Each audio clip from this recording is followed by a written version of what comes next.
Hello, folks, and welcome to Coaching Talks. This is where we explore genuine strategies for personal and professional transformation. I'm Richard Fontenay, and today we're diving into a topic that resonates with everyone. And they could be experienced executives to individuals just entering the workforce. Here is an important question for you. Have you ever felt disconnected, wondering why your job doesn't excite you anymore? Or maybe you're asking yourself, does what I do align with why I do it? And if so, you're not alone, and you are in the right place.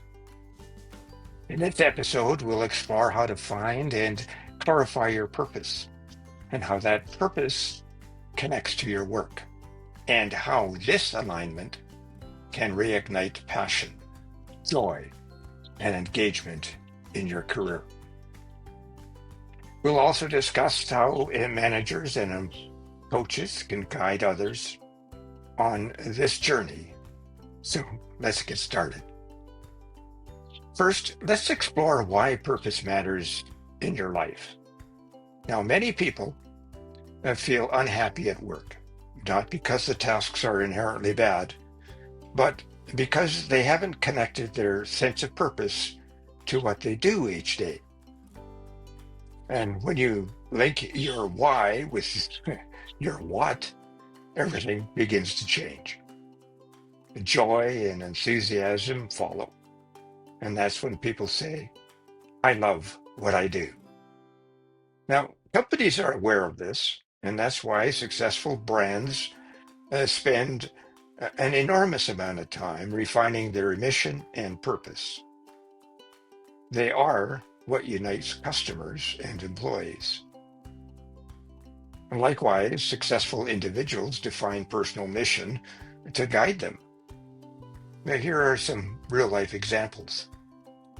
Denise Morrison, former CEO of Campbell Soup, stated that her mission was to serve as a leader, live a balanced life, and apply ethical principles to make a significant difference.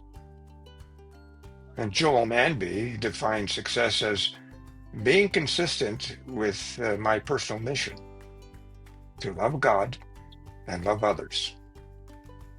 And Oprah Winfrey sees her purpose as being a teacher and inspiring others to be more than they thought they could be.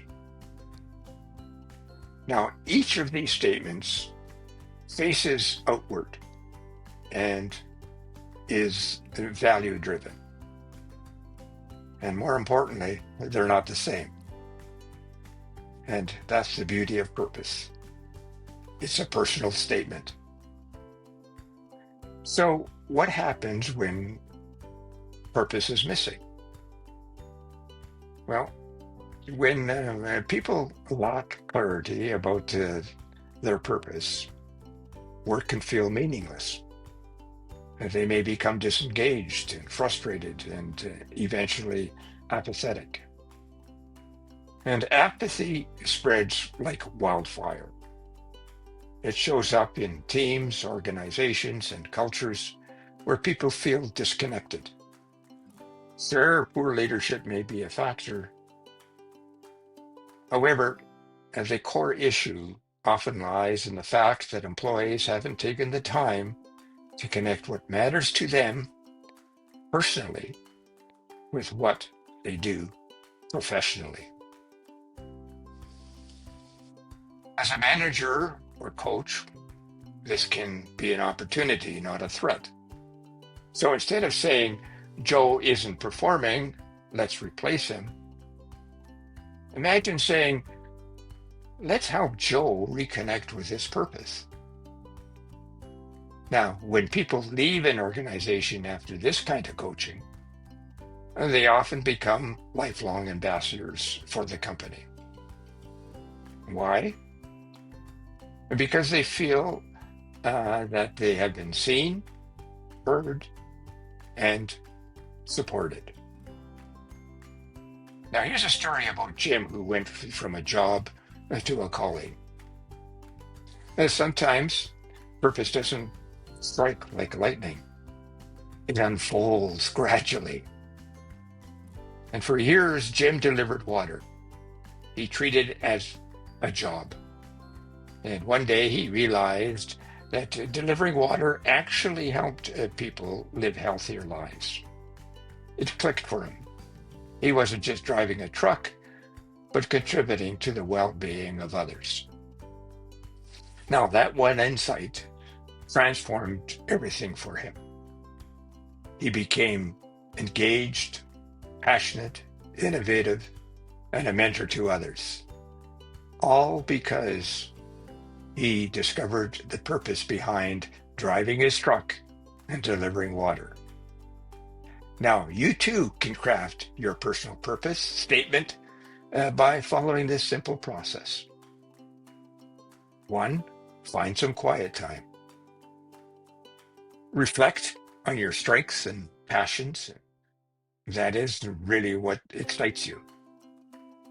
2, identify your core values and limit them to at least 5. And these become your non-negotiables. You won't give these up no matter what. And number 3, write a short statement.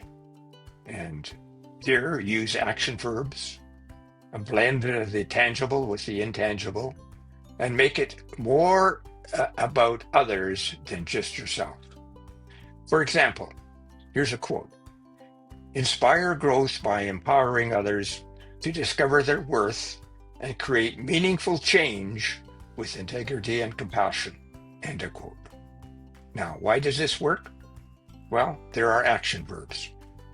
Inspire, empower, discover, and create. There are tangible elements like growth and change and empowerment. And there are intangible elements like worth, integrity, and compassion. And it's focused on others. It's not just about personal success. It's about lifting others up. And fourthly, keep it visible. Place it on your wall, your desktop, or on your phone. 5, share it with others and let them help you stay accountable. And finally, number 6, match your work to your purpose. Look at your company's values and ask yourself if they align with yours. And remember, this is not about achieving perfection or living in a fairy tale. Your purpose will challenge you, but it will also center you when things get tough. Now, let's close this podcast with a final question. Are you living your purpose at work, or are you stuck? And if you're stuck, don't stay stuck. Take the risk. Align what you do with why you do it. And you will find renewed energy and better performance. And you will inspire others to do the same. As Mary Barra, Chair and Chief Executive Officer of General Motors, once said, whatever you decide to do it with passion and all of the energy that you have. Now, thanks for tuning in to Coaching Talks today. If this episode inspired you, share it with a friend or a colleague. And don't forget to subscribe. And thank you for doing so. Now, please join us next Wednesday to discuss building trust in personal and professional relationships, something that affects all of us. In the meantime, stay purposeful and connect to your greater self. I'm Richard Fontenay, signing off. See you next time, if not before. Bye now.